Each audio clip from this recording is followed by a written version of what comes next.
Hello everyone, my name is Nicholas Reid from Reid Corporate, and on behalf of Kingston Resources, I'm delighted to welcome you to this special investor webinar for the acquisition of the Mineral Hill mine in New South Wales.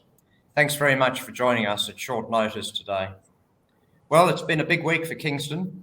This morning the company unveiled details of a binding agreement to acquire Mineral Hill in a transaction that will deliver immediate gold production and cash flow, plus some outstanding exploration upside in central New South Wales. The Mineral Hill project has extensive gold and copper resources, a long production history, a recently upgraded 400,000 tonne per annum CIL circuit, and an existing flotation plant. The acquisition represents an excellent strategic fit with Kingston's flagship 3.8 million ounce Missima gold project in PNG, where a definitive feasibility study is on track for completion next quarter. To tell us all about it, I'm very pleased to welcome Kingston's Managing Director, Andrew Corbett, to run us through a presentation and then to take your questions. If you would like to log a question, for everyone watching, could I please remind you to use the Q&A tab in your browser, and please remember to send your questions in while Andrew is presenting so that I have an opportunity to put them to him. We'll get straight into it.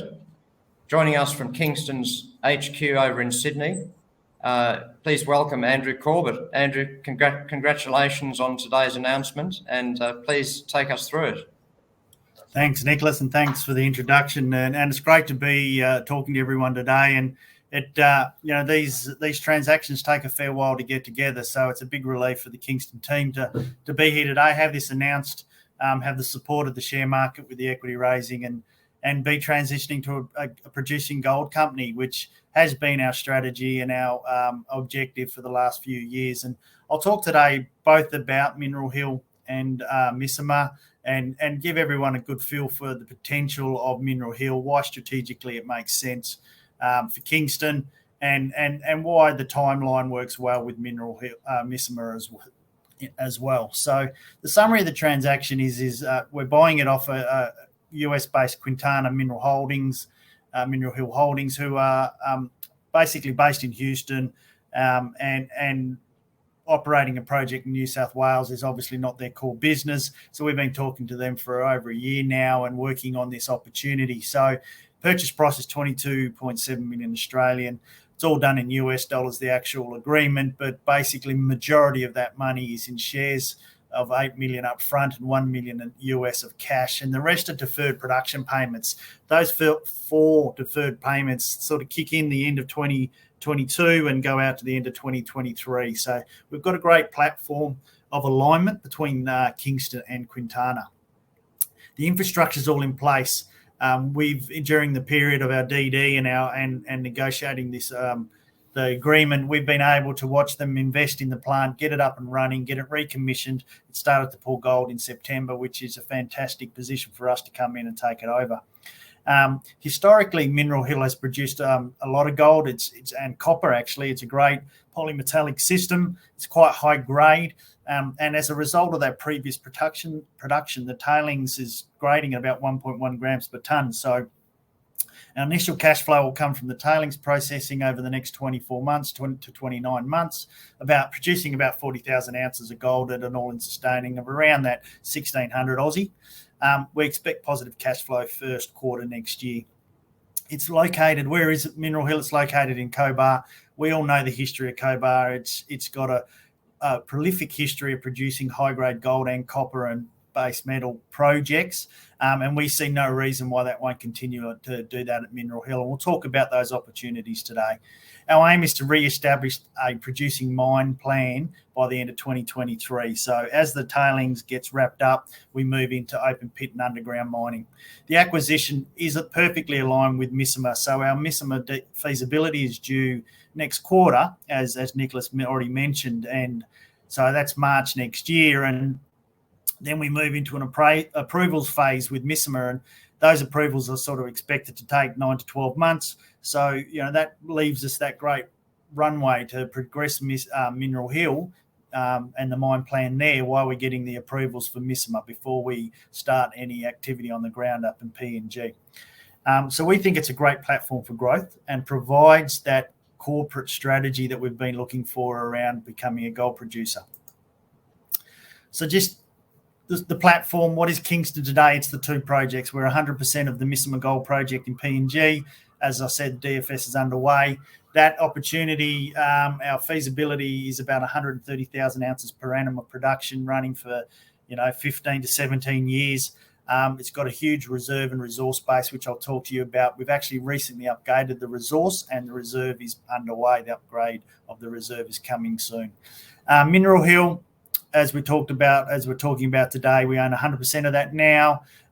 Once it completes in January, it's a gold and copper opportunity. It's got an operating plant of up to 400,000 tonnes per annum. It's got open pits and undergrounds, and both open pits and undergrounds have previously produced and been operating for several years. Current reserves are about 70,000 ounces of gold, and then there's just under 500,000 ounces of gold equivalent in resources. So why Mineral Hill? Why this transaction?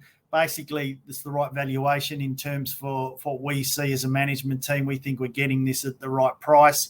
The upfront payments aren't basically modest in comparison to what you would pay for a producing project today, and there is a considerable deferred payments and a 2% royalty. So there's strong alignment with the shares and the deferred payments and the royalty between Quintana and Kingston. It's value accretive in terms of it will be producing cash flow next quarter. It makes Kingston a gold producer.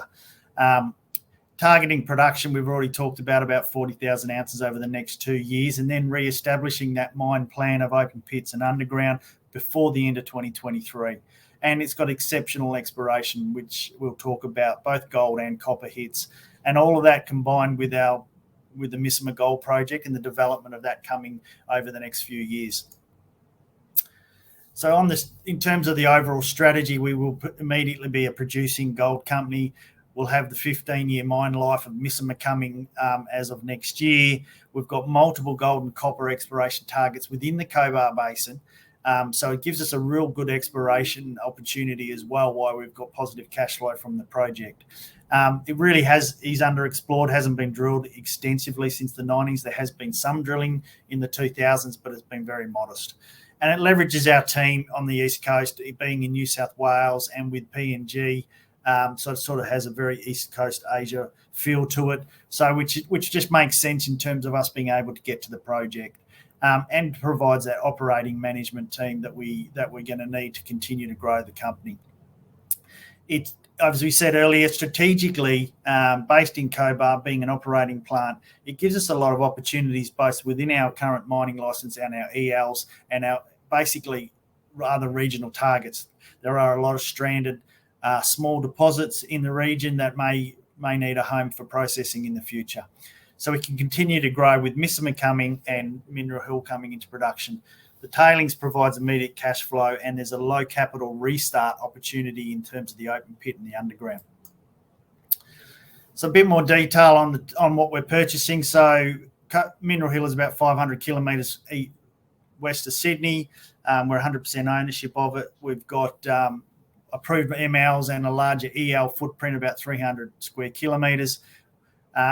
All body types are low sulfidation epithermal, both open pit and underground. Very simple long hole open stoping underground, no backfill, so very good ground conditions, and all accessible today. So that's one of the advantages of the transaction, is that it's infrastructure rich. Historical production of the project is about 400,000 ounces of gold and 33,000 tonnes of copper, plus some lead zinc concentrate as well. In terms of the processing plant and infrastructure, the CIL was actually commissioned and built in 2016 and has been refurbed just recently for the tailings project. It operated very well, and up to 2016, this processing plant has been on care and maintenance ever since.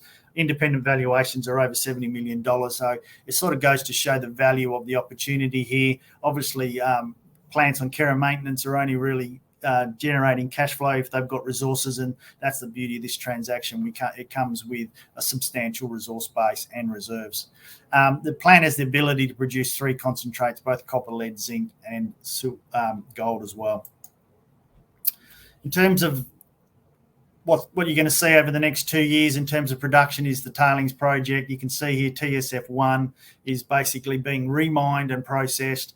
It's 1.8 million tonnes at 1.1 grams per tonne to produce around that 40,000 ounces.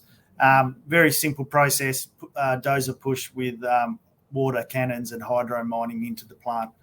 So that's commenced in August. First gold pour was in September and continues today. We'll ramp that project up and, like we said, expecting nameplate next quarter.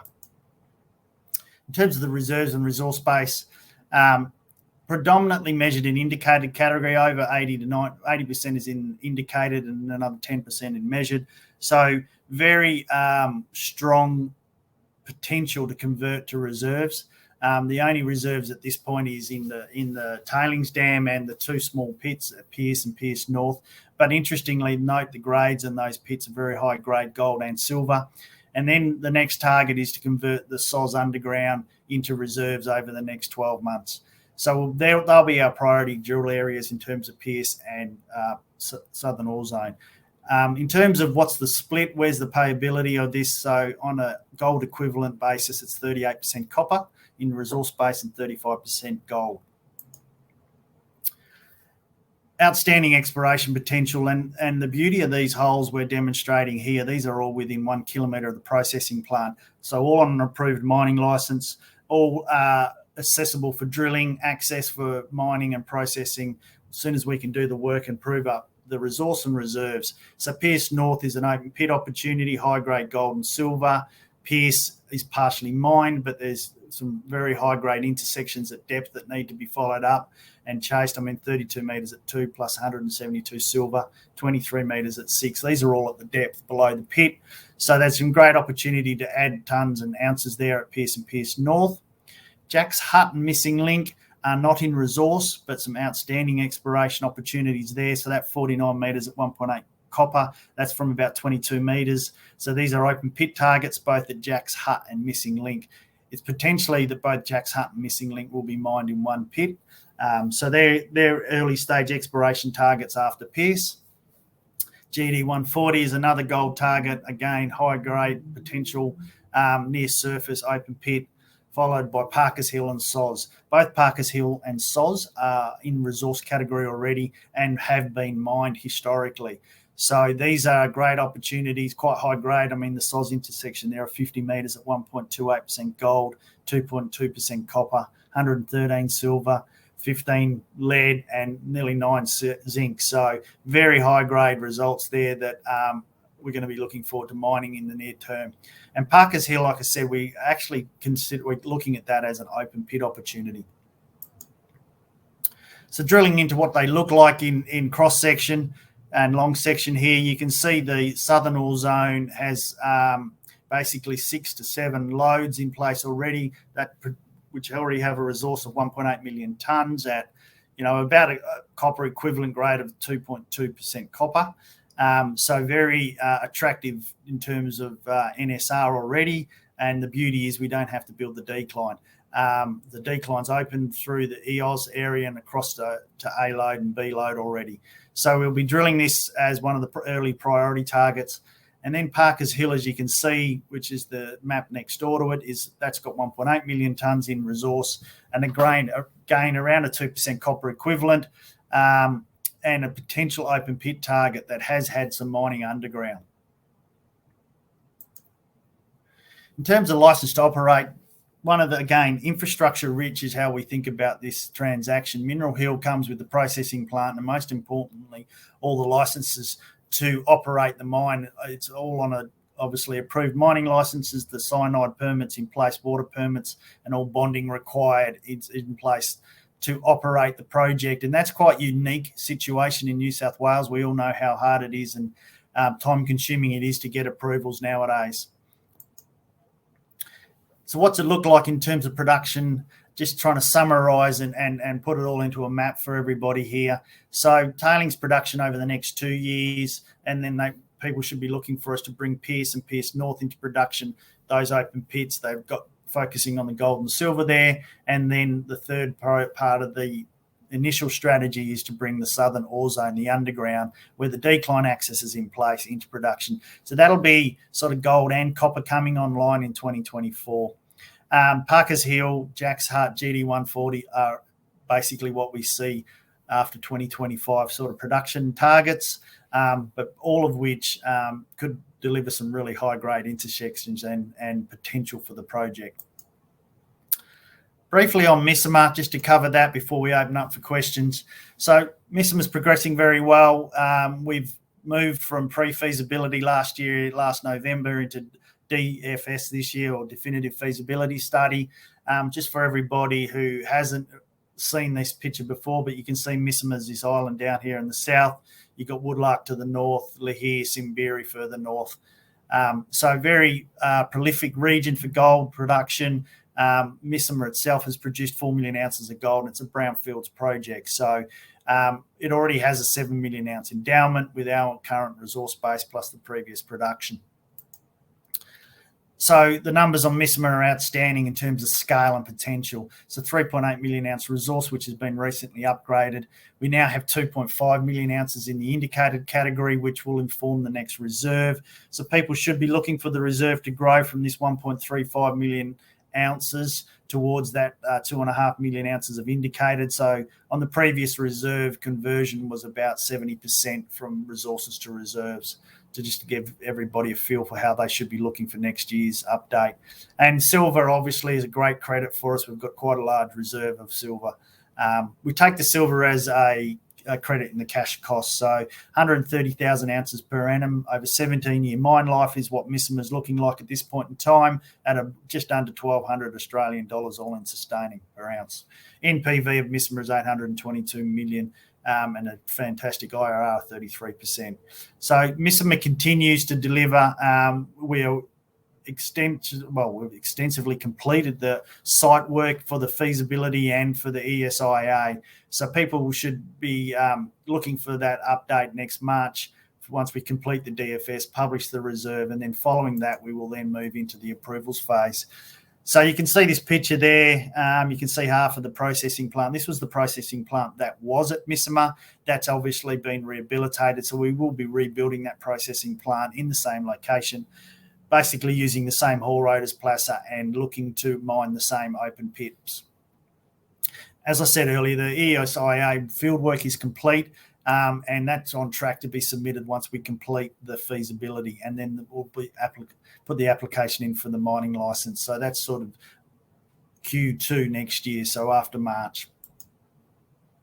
What does Yamuna look like? It's a large-scale open pit. It's about 3 kilometres long. It's up to 300 metres in depth in terms of what we're going to be looking to mine. It's a big system. It's open to the east. It's open at depth. It's open to the south and open to the north.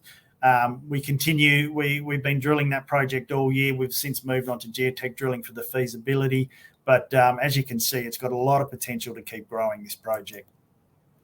In terms of other exploration targets around Missima, you can see we've got this northern extension of the Yamuna corridor. That is all to be followed up and has some very interesting drill hits in it already. We've got the southern area around the processing plant at Arby, Mica, Corbett to follow up.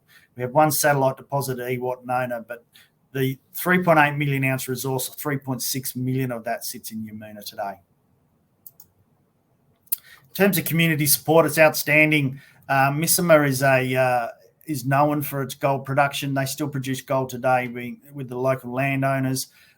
It's a thriving economy. There's about 20,000 people on it, and they have a highly skilled workforce which do FIFO all over PNG. Those local Missimans basically were trained up with Placer in the 80s and 90s and continue to operate in projects around PNG. So in terms of just wrapping this up, so the board and management team, I'll touch base quickly on that because we do have a lot of Cobar and PNG experience in the team. So Mick Wilkes has built 4 gold and copper projects and operated in PNG for over 10 years. I'm a mining engineer and obviously been operating now in PNG for the last 3 to 4 years now. Stuart Reckner's a geologist, and Tony Wiebe, our non-exec director, was the chairman of AMI or Euralia when they built Hera. So he's got a lot of Cobar experience. Chris Drew's our CFO here in Sydney. Stuart, our chief geologist, was drilling Cadia in the 90s for Newcrest, so has a lot of experience around Cobar Basin as well. Andrew Harwood and Jeff Callister are our Missima team, and Jeff Merrill is our new general manager of Mineral Hill and is a 20-year geologist, highly experienced in the Cobar Basin, working at Mineral Hill, Ridgeway and Cadia. So just summarising, it's a compelling investment opportunity for all Kingston shareholders and stakeholders. We see the immediate delivery of cash flow as a considerable benefit for Kingston. The gold and copper deposits are high grade. We are looking for good exploration news and continue to grow the reserve and resource base at Mineral Hill. It's a great geological setting. It's a good regional footprint. In terms of unlocking value, we think we're paying the right price for Mineral Hill in terms of it's going to be very accretive for shareholders, very short payback period, and the aim is to unlock the embedded value in Kingston with the Missima Gold Project.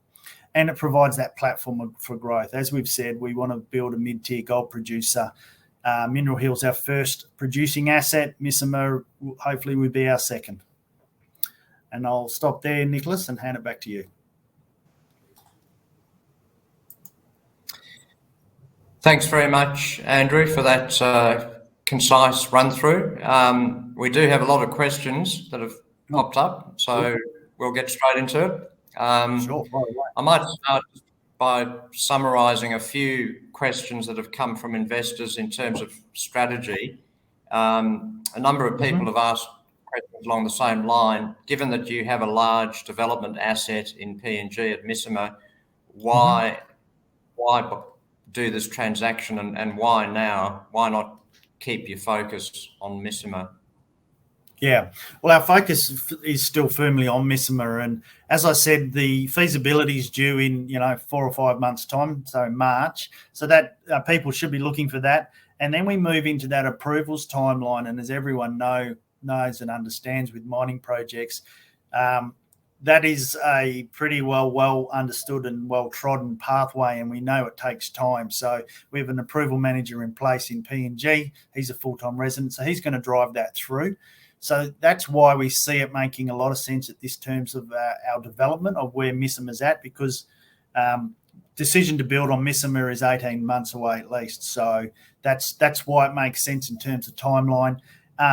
The other main strategy point and why we think having a second asset helps is that when we come to fund Missima, having a cash flow producing asset in New South Wales puts Kingston in a position of strength when we're talking to banks, when we're talking to investors, when we're talking to equity holders about how we're going to fund Missima, and gives us options. So that's one of the priorities for the board of Kingston, is to create value for shareholders from Missima, but by doing that, putting us in a position of cash flow, a position of strength with Mineral Hill. So we think it is the right time. We've got this 18-month approval timeline for Missima, over which period we will re-establish the mine life at Mineral Hill and continue to produce gold there. Great, thank you. Question here from Terry Walter. He's asked if it's possible to comment on the NPV of the acquisition and why shareholders should support the capital raising. I guess if you can't put an NPV on it, is it possible to talk to the value proposition? I know there's constraints around production forecasts and what this asset might deliver, but could you give people a sense of the value proposition? For sure. So I can't give the forward guidance on the mine life at this point, because we've got to do the work. We've got to produce the reserves and the studies to go support those reserves. But what I can say is, and what we can point people to, is obviously we've got given guidance on the tailings project. At 1,600 all-in sustaining, we're looking at very healthy margins of over $800 an ounce Australian right now today at the current gold price. So there's 40,000 ounces coming there. So just in terms of the tailings production, you get a very good payback on the acquisition price. And the other thing I can point to is, if you look at our priority and what we tell people in the slides, is that Pierce and the SOZ Underground are our primary focus to get back into production. both of those targets are about 2.2 million tonnes. So that gives people for a feel for what the potential of the mine life could be. So we know the plant size, and we know how many tonnes or ounces are already in those two targets. Great, thanks, Andrew. Terry did also ask if you could comment on the market's response this morning, and a couple of other investors have asked the same question. Look, we've had actually really good feedback, and two of our largest three shareholders have written very large checks for the fundraising. So, our shareholders were very supportive of it. Obviously, it would have been nice if the stock went up today, but some people would have preferred the focus on Missima, but we think it's the right strategy. It makes sense. It de-risks the business and provides that platform for funding for Missima. So, yeah, I can't comment on why we're down today, but it's been very well received on whole. Excellent. Next question is from Dev Ramachandran. He says that the all-in sustaining cost figure for the tailings project seemed quite high for extracting 1.1 grams gold from tailings. Can you shed some light on the cost structure, please? Yeah, it's I suppose the guidance, obviously, we always want to be conservative on what guidance we provide. It includes the capital for the TSF lift number 4 and 5. So we have to continue lifting the TSF on TSF 2. So that's in that number. And it basically reflects the cost base. There's 44 people on site, and the processing at the 400,000 tonne plant. So in terms of mining, it's $4 to $5 a tonne in terms of the process mining of the tailings. And yeah, so I guess that's the only guidance I can provide at this point. Excellent. There was a follow-up question from Dev. Do you have to incur any capital to commission the plant before gold production? Now, my understanding is gold production is actually underway. Is that correct? Yeah, that's right. So that's correct. There's no upfront capital from this point on. There's only sustaining capital with the TSF lifts, and obviously small and sustaining around the plant. So no, and that's in the guidance number. Excellent. Another follow-up, what's the capital requirement for the open pit and underground development at Mineral Hill, and when will it be required? We don't know those numbers yet. That's the work we've got to do, and obviously part of our forward guidance will be to get those reserves on the open pit upgraded and the underground upgraded, and then we can provide that guidance. So people should be looking for that, us to do that work over 2022, and at which point we'll be able to announce the feasibilities on those projects. Excellent. Another follow-up from Dev. He says, are there toll processing opportunities for the plant at Mineral Hill? Yeah, we do talk to that in the presentation. We do think there are going to be a lot of opportunities. The number one priority for us is to fill the mill with our own tonnes first. But there's a discovery called Blind Calf, which is 4 kilometres from the processing plant, for example. So there are a lot of opportunities in this region. Excellent. Question from Jeff Stewart. Can you please give us some insights into the metallurgy for Mineral Hill, and what are the recoveries, the average percentage recoveries? How does that look? Yeah, no problems at all. So copper recoveries were 90 to 95%, and gold recoveries are around 75% historically. And in fact, in the presentation, if everyone wants to have a look at the back there's copper equivalent and gold equivalent calculations which detail all the recoveries. So very consistent with, for example, Hera, copper gold polymetallic ore bodies. They're the sort of numbers you'd expect as well.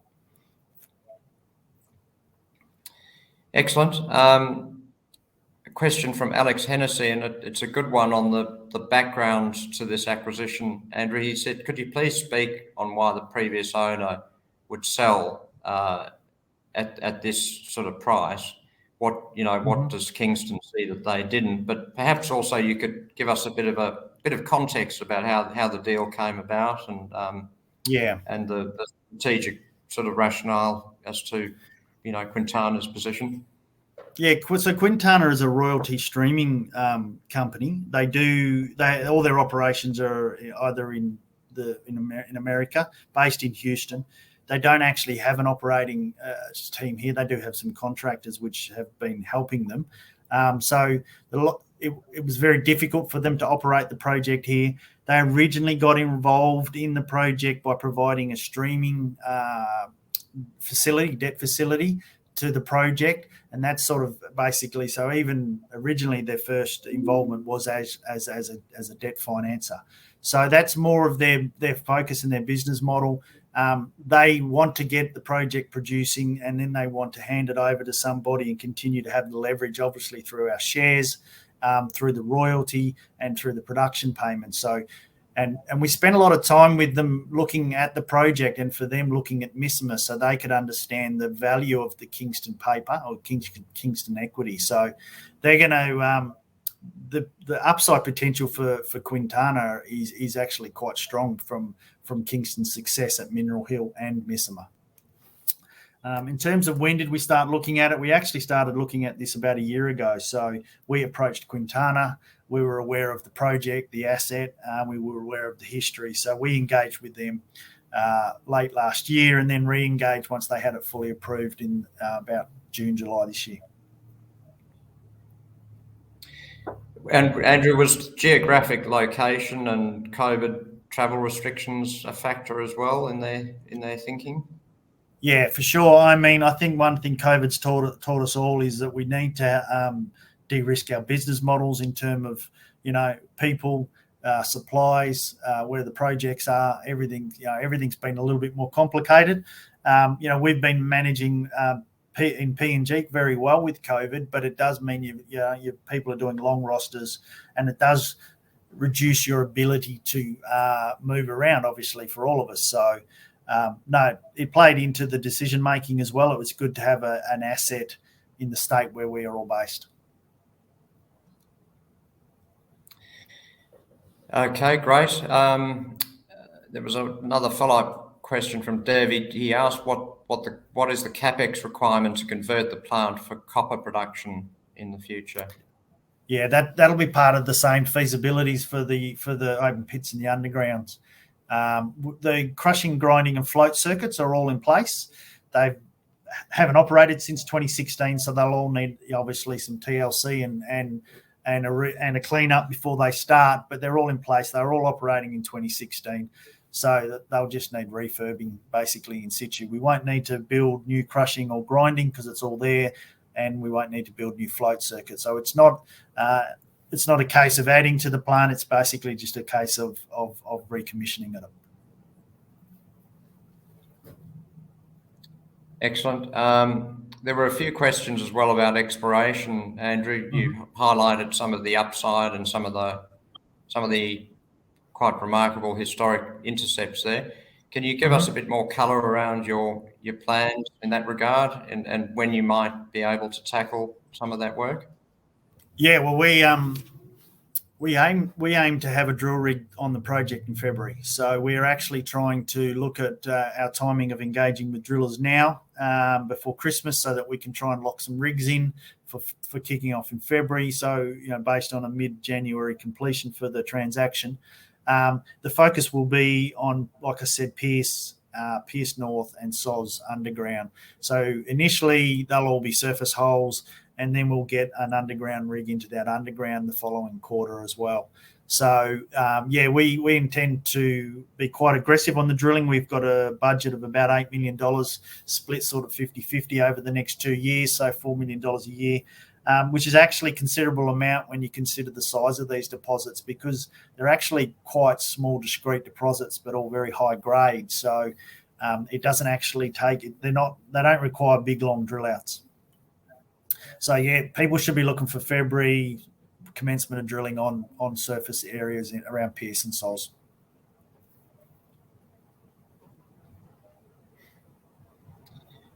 Excellent, thank you. A quick there was a quick follow-up from Terry Walter. He just said, is it possible, if you can't talk about NPV of the whole acquisition, could you talk about the NPV of the tailings project based on the 40,000 ounces at roughly $800 margin? Well, and just in terms in cash flow, I mean that itself is $32 million Australian. So NPV that is, it depends on your discount rate. It's only a 2-year project, so it's going to be pretty close to $30 million. Yeah. And when you consider we're paying up front. All right. So I was just going to say, we considered when we were paying $12 million up front, and the rest is actually from production as well. So the other $11 million or so is funded from production.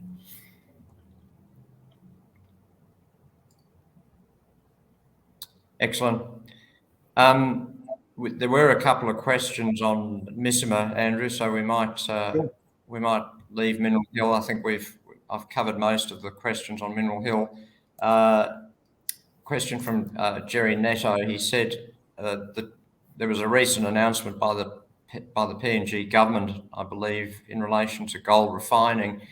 Is there any impact on that, on Kingston and on Missima? It's at this point, no, because it hasn't actually been legislated or put into approved. So, and it's hard to even actually comment on when it's going to happen, because it was just an announcement in the media, so there really wasn't a lot of detail. So at this point, there's no impact. It'll obviously impact the current producing mines before it impacts us. But at this point, we really don't know any detail. And I suspect it has been talked about a few times previously. I don't know how the economics are going to stack up, because you need to make one of those projects work. You need scale, and I'm not sure that's the economics will be there. So at this point, I can't provide any detail or colour, but I'm not sure it's going to go ahead. Excellent. There was a question here. If you could please comment on the gap between the NPV of the published NPV of Missima and Kingston's market cap of around 100 million. Why the disconnect in your view? There is obviously a discount for PNG. People value projects in Australia differently to what they would, value projects in PNG. So that's the first comment. But also, as we progress from PFS to a definitive feasibility, the confidence and the robustness of the numbers will come through, and then the next value unlocking point will be the approvals. So, we've still got to deliver that DFS. We've still got to get those approvals, and as those milestones are delivered, that discount will unwind. Excellent. There were a couple of questions, Andrew, general questions about Kingston's, I guess, capacity to do both of these projects at the same time. Do you want to just make a broad couple of comments on that? Yeah, sure. So Mineral Hill comes with 44 staff. So from a general manager down, it's fully manned up, including geologists, metallurgists, mining engineer, and all process plant and mining people. So there actually is no vacancy on site right now, which is an outstanding position and effort from Quintana, to be honest. So it comes with a full complement of people. Missima is fully manned up in terms of the studies and approvals. We've got a full-time study manager, exploration manager, and geology team in country. So both projects are fully staffed. Will we need some more corporate people? We are looking at obviously a human resources support and a potentially like a group mining engineer role. So we're actually not even increasing the headcount corporately that much. We're probably looking at 2 people. So both sites are fully sustained at the moment in terms of people. Excellent. So no impact and no delays from a Missima perspective as a result of this? No, not at all. No.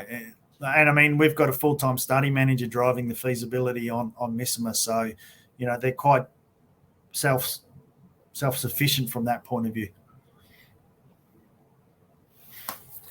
Fantastic. Andrew, I think we've probably covered most of the questions. I thought perhaps just to wrap up, would you like to just give people a sense of what the next few months will look like for Kingston? It's a pretty busy period by the looks of it. Yeah, absolutely. Yeah, I mean, so people obviously the shareholder vote will occur in mid-December in terms of timeline, and then completion just after Christmas in the new year on Mineral Hill. So that that Christmas and New Year there obviously adds about a week or so into that timeline. So that people should be looking for those updates as we progress through the shareholder vote and completion. There are only two CPs, and one of them was funding, and the other one was ministerial approval for the tenement transfer. So once they're through, we'll obviously update everybody as well. And Missima will continue with the feasibility. So that work is going at a pace and is on track for March. So that they're the main two, obviously, work programs that people should be looking for over the next 3 months. Fantastic. Andrew, thanks very much for your time this morning. And thank you to everyone who's tuned in to have a listen. We will certainly be watching with great interest and a great story unfolding for Kingston. So thank you very much, everyone, for joining us, and we look forward to keeping you informed of Kingston's progress. Andrew, thank you for joining us. Thanks, Nicholas, and thanks for setting it up. I appreciate everyone's time today. Thank you.